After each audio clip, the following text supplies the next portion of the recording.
Hello everyone, welcome to our webinar Cultural Voices Live. I'm Carl Adam Ganzon and with me is Sherman Herradura.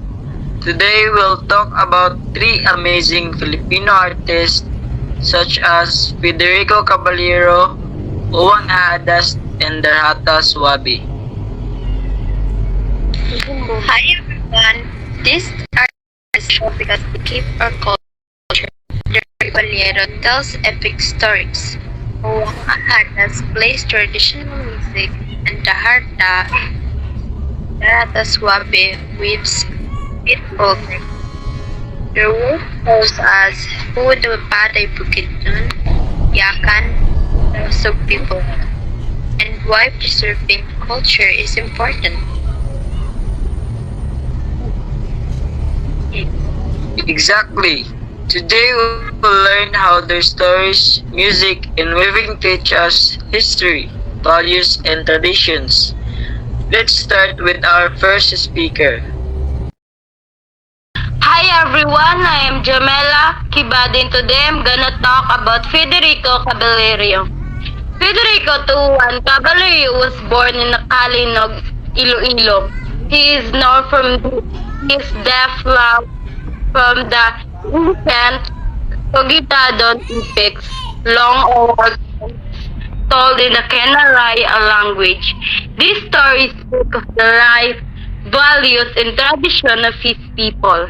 As one of the last epic chanters of his community, he dedicated his life to preserving and teaching these ancient tales to the younger generation, so that their culture would not be forgotten. His boys carry the wisdom of the ancestors, keeping alive the story that shaped their identity. In 2000, he was recognized as a gawad sa Manlilika ng Bayan, awardee for his work in epic chanting. Through his passion and devotions, Federico Caballero became a guardian of Filipino oral tradition, showing the true heritage life on when it is shared from one generation of the next. Now let's talk about Uwang Ahadas, a national living treasure who represents the rich musical heritage of the Yangkan people. Born in Lamitan, Basilan, Uwang began losing his eyesight at a young age, but that didn't stop him from mastering traditional Yakan instruments like the quintangan, kayo, gabang, kulintang, agong, and tambol. Through his music, he shared stories about the Yangkan people's life, faith, and connection to nature. Despite his blindness, he became a teacher and inspired the younger generation to preserve their culture. In 2000, he was recognized as a gawad sa Manlilika ng Bayan, awardee for his dedication to Yangkan music.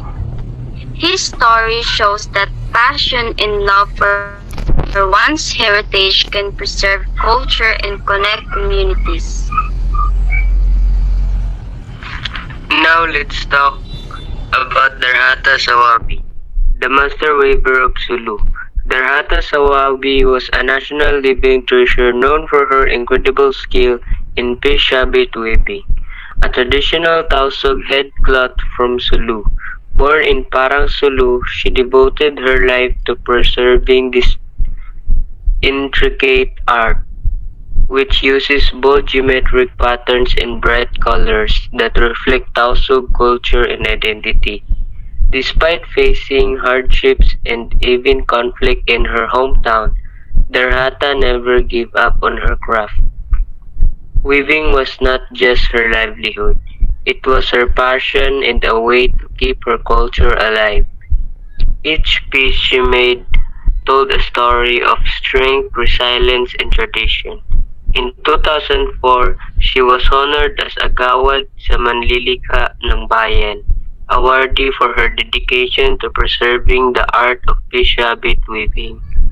Her work continues to inspire future generations to take pride in Filipino heritage and craftsmanship. Terhata Sawabi's legacy reminds us that art is not only beauty, it's identity, preservance, and the soul of our culture.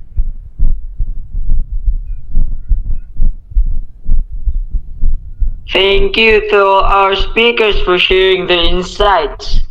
It's inspiring to see how Federico Caballero, Umang Ahadas, and Darhata Swabi keep our culture alive through stories, music, and weaving.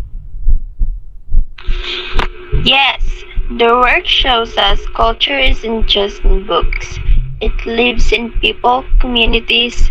Every story, song, and textile carries Filipino heritage.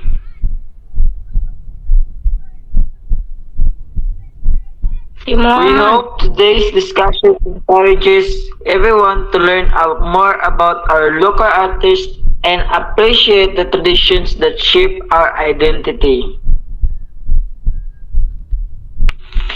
Before we close, we'd love to hear from you. Do you have any questions or thoughts on how we can help preserve this cultural? I truly admire Uwang Ahadas for his dedication to preserving Yakan music. Despite being blind, he continued to master different tradition instruments and share his talents with others. His story inspires me to value my own culture and never give up, no matter the challenges I face. I learned from him that passion and determination can overcome any obstacles, and that keeping our tradition alive is a way of honoring our identity and heritage.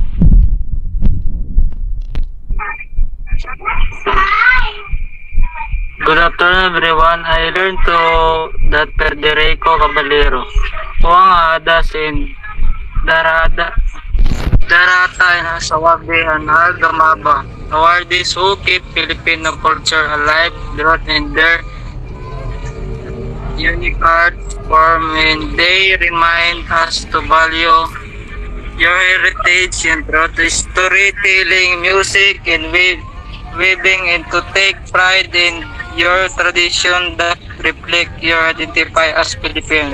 Thank you. Hi everyone, my name is Jerry Lamiro, and I've also learned that Federico Caballero inspires us to value and preserve our culture. His work in keeping our ancient epics alive shows the importance of honoring our heritage and passing it to the future generations. I have a question. How do their work help preserve Filipino culture and traditions? That's a good question. Their works help preserve Filipino culture by keeping tradition alive. Federico Caballero shares story, Uwang Ahadas teaches music, and Terhata Sawabi continues weaving, passing on our heritage to the next generation. Thank you so much everyone for joining us today. On behalf of the organizers, we truly appreciate your time and participations in our webinar. We hope you gain valuable insights and learn something meaningful from our discussion today. A huge thank you as well to our amazing speakers for sharing their knowledge and expertise with us. Your contributions made this session truly inspiring and informative. Once again, this has been Carl Adam Ganzon, and with me is Sherman Herodora, your host for today's webinar. Thank you for being with us, and we hope to see you again in our next learning session. Stay safe, stay inspired, and have a wonderful day ahead. Goodbye, everyone. Thank you. Thank you.